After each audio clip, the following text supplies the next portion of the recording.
Et cette mise en lumière des organisations de la société civile sur le contenu du protocole d'accord signé entre l'État congolais et l'homme d'affaires israélien Dan Gettler, ces organisations non gouvernementales avaient pris part aux travaux de la table ronde organisée du 13 au 14 avril par la présidence de la République sur la restitution des actifs miniers et pétroliers par le groupe Ventura, extrait de leur déclaration. Nous, membres de la société civile de la République démocratique du Congo, après avoir pris part aux travaux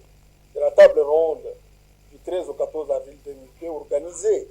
par la présidente de la République à l'hôtel Pullman de Kinshasa sur la restitution des actifs miniers et pétroliers par le groupe Ventura de Dan Gettler à la République démocratique du Congo, considérant la volonté du président de la République d'intégrer l'obligation de la transparence, de la redevabilité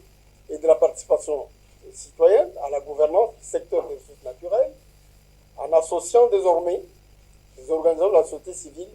à toutes les étapes, tenant compte de l'impérieuse nécessité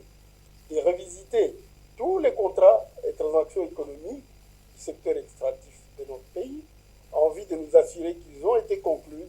dans l'intérêt de la RDC, ayant constaté que plusieurs actifs miniers, pétroliers et forestiers de la RDC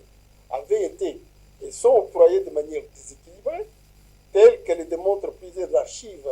sur la colonisation, les rapports du panel des Nations Unies de 2002 et les listes de ses annexes, 1, 2, 3, le rapport Lutundula, les rapports du Sénat belge, les rapports de la révisitation des contrats miniers, etc. Déclarons ce qui suit. Nous apprécions et encourageons l'ouverture de la présidente de la République à communiquer sur l'accord du règlement à l'amiable avec le groupe Ventura par l'organisation de la présente table ronde. 2. Nous constatons qu'il s'agit d'un protocole d'accord du règlement à l'amiable d'un litige qui était en arbitrage international à Paris entre la RDC et le groupe Ventura,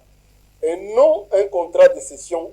d'exploration ni d'exploitation des actifs miniers et pétroliers. Nous nous félicitons de ce que la présidente de la République a reconnu que les sanctions américaines et les actions des organisations de la société civile ont constitué le ferment de sa démarche. 4. Nous prenons note et encourageons la volonté du président de la République de récupérer et de protéger le patrimoine national, ce qui est d'ailleurs l'une des obligations de tous les gouvernants. 5. Ayant pris connaissance de l'accord, sans en disposer en dur ou en électronique, à cause de la clause de confidentialité convenue par les deux parties, nous pensons que son application effective permettra à la population congolaise de récupérer ses droits.